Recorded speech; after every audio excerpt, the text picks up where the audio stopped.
All right, folks, let's talk lawsuits.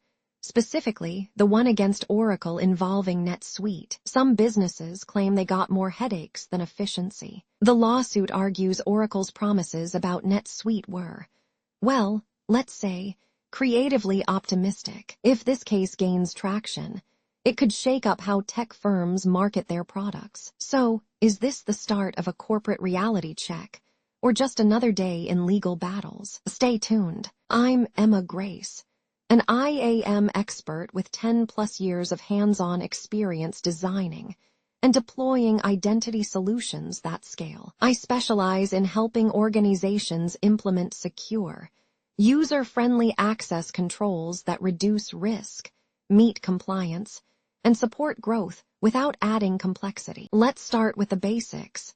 NetSuite is an ERP system helping businesses manage their operations, and Oracle picked it up in 2016, betting big on its potential. They promised seamless integration, but businesses soon felt like they were assembling furniture without instructions. Is it a game changer, or just corporate storytelling? That's the million-dollar, or rather billion-dollar question. So, Realscape Group LLC decided they had enough and took Oracle to court. Their argument: NetSuite didn't quite live up to its shiny advertisements. Hidden costs, functionality issues. It's a classic case of expectation versus reality. But will the court see it the same way, or will Oracle pull a corporate plot twist? Let's see. Realscape Group LLC isn't just venting online. It's taking things straight to court. Their claim: NetSuite sold them a dream, but delivered a puzzle missing key pieces. They're saying it didn't fit their business needs and want Oracle to answer for it. Will they get justice, or just more legal jargon? The courtroom drama unfolds. All right, let's talk about the forum selection clause. This little contract detail decides where lawsuits must be filed. Sounds simple, right? Well, not always. The party that writes the contract usually picks a location that benefits them. Surprise. This can make it harder for the other party to fight back. Plus, it affects legal costs and strategy. So, if you ever sign a contract, check where you'd have to go if things go south. Imagine buying a gadget, finding a flaw, and immediately suing the company without telling them first. That's what happens when businesses skip the notice and opportunity to cure step. Contracts often require a heads-up before legal action, giving the other party a chance to fix things. If you ignore this, courts might toss your case out. So before rushing to court, maybe send a polite "Hey, fix this" email first. The economic loss doctrine is like a legal firewall. It stops contract disputes from sneaking into tort claims. Basically, if you signed a deal, you can't suddenly sue for negligence instead. This keeps lawsuits in check and prevents businesses from drowning in liability. But here's the twist: it can also affect fraud claims. So, if someone tricked you into a bad contract, this doctrine might make things tricky. Small businesses, listen up. Legal disputes can be a financial nightmare. Big corporations often draft contracts that favor them, leaving smaller players with little room to negotiate. That's why reading the fine print is crucial.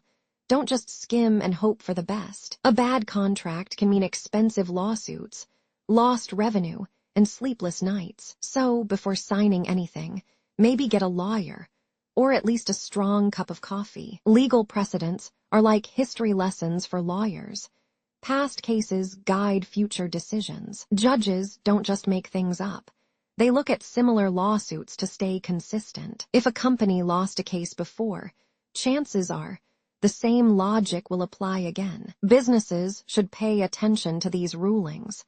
It's like getting a sneak peek at what could happen. So, learning from others' mistakes, always a smart move. So, what happens next? Well, lawsuits can end in a quick settlement or drag on forever, like a bad TV show that never gets canceled. The financial hit can be huge, and reputations, they can take a serious beating. Plus, this case might change how contracts are interpreted, affecting future deals. If the ruling is big enough, businesses might rethink their practices altogether. So buckle up. It's going to be interesting. ERP solutions sound great until they turn into a legal headache. Businesses need crystal clear contract terms to avoid surprises. Vendor lock-in. That's when switching providers feels impossible. Doing your homework before signing up is key. Don't just trust the sales pitch. And legal protections. They exist, but only if you use them wisely. So, before jumping into an ERP deal, maybe ask, what's the worst that could happen? NetSuite and Oracle are in the spotlight, and not in a good way. Lawsuits can shake customer trust. Nobody wants to buy from a company with legal baggage. If things go south, they might tweak their business practices to avoid future drama. The big question: will customers still trust their ERP solutions? And long-term, this could ripple across the industry. So, Oracle, better start damage control. All right, let's wrap this up. Contracts are the backbone of business deals. Get them right, and life is good. Get them wrong, and welcome to legal chaos. Lawsuits aren't just expensive. They can wreck reputations. Doing your homework before signing anything is a must. And learning from past cases. That's like getting free legal advice. So next time you see a contract, don't just nod. Read it, question it, and maybe even challenge it. Please do like, share, and subscribe to our channel.